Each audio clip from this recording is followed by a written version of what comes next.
And now we can move forward and give you an idea about what do we mean by regional council and how it is being formed. But before starting that, I would like to kind of thank my senior mentor and colleague, Dr. Greg Bond, who has been supporting regional council, and now he has accepted to be the senior advisor of the regional council.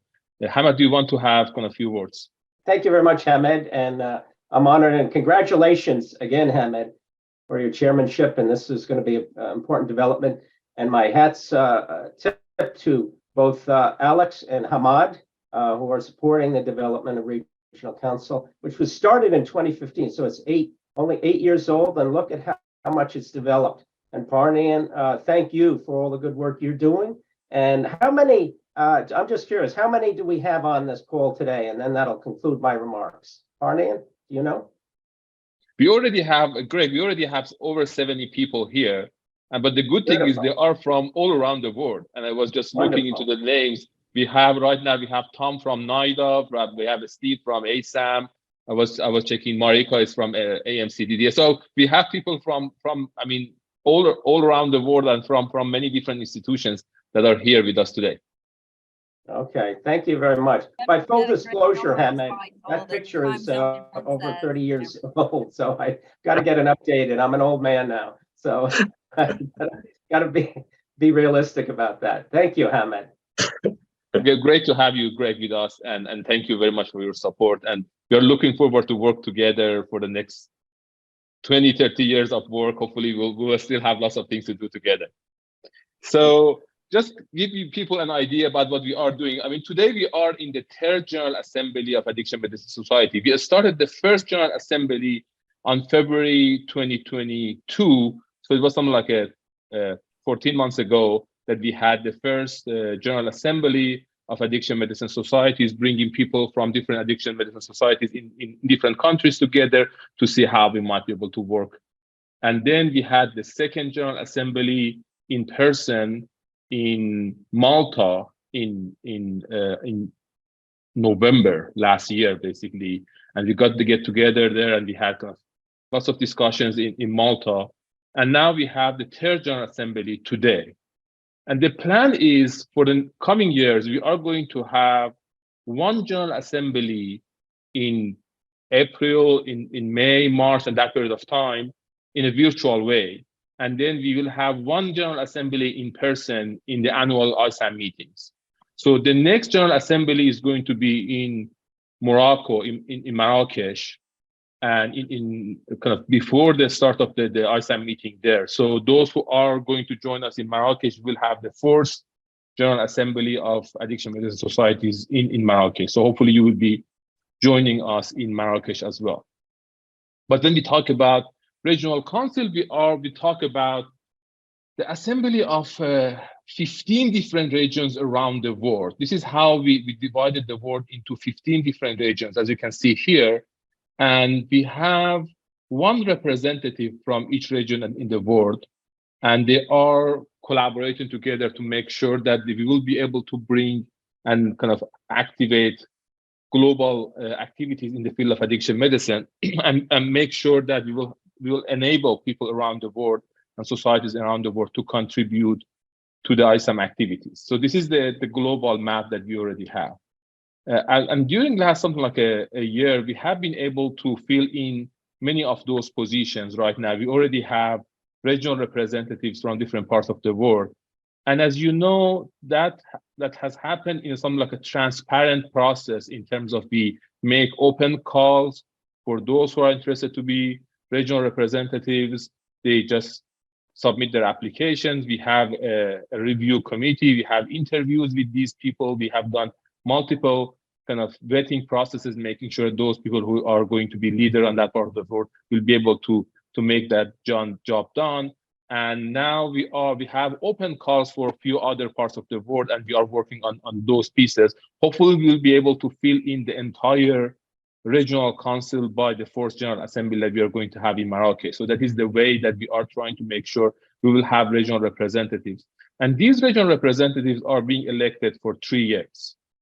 And hopefully, those people are going to eventually, when we form the regional council, we are hopeful that they will elect the regional council chair. That is the way that we are thinking about the process. And regional council chair is already one of the ISAM board members, and would be able to kind of work with the board of directors, and that is the way that it works right now. In the membership process in the regional council, we have regional council chair, we have the regional representatives, and we are also thinking about having a regional council deputy chair to support some of the activities that we are going to do, and we are hopeful to also elect regional council deputy chair in a sort of like open election and in a democratic way, making sure that those people from different countries will be able to contribute on that kind of decision process.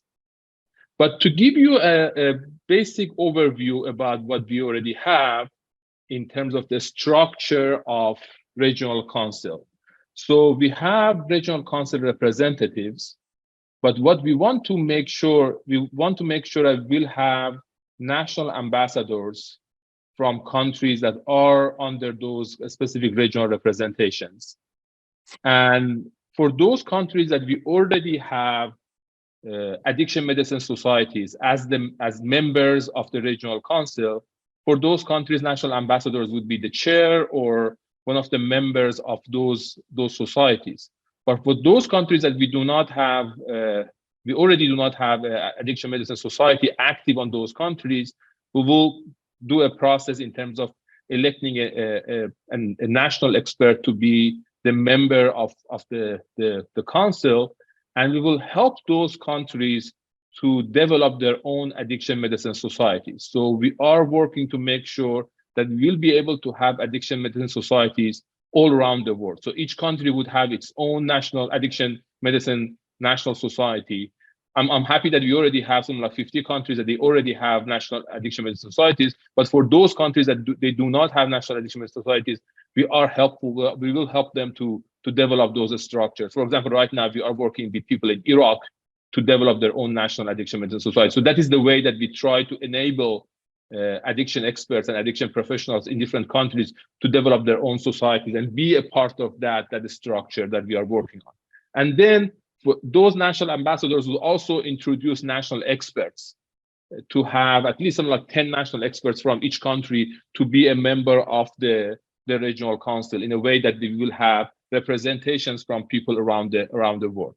And then regional representatives are being elected in an open kind of call for 3 years. And then every 3 years, we will have the election process again, making sure that there will be opportunities for people to get involved. And we are hopeful that those members of basically regional representation, they will be also have the opportunities to go up to the other ranks of ISAM, being involved in board of directors and kind of being involved in the leadership position in ISAM.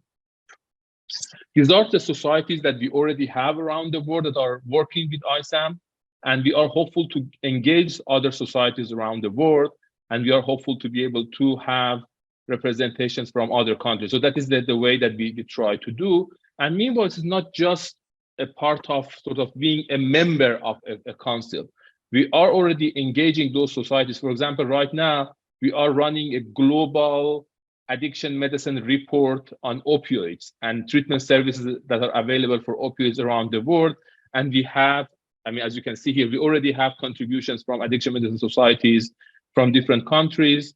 And now we are looking forward to engage a few other countries on that process as well. So that is the way it works in terms of it's not just being a member of council, getting together and just talk about things that are happening. We actually want to do things together in terms of developing strategies, developing interventions, and helping other countries, and also sharing experiences in the global level. I hope that you have a better idea about what we are doing and the process that are happening in the regional council. We'll discuss more about the details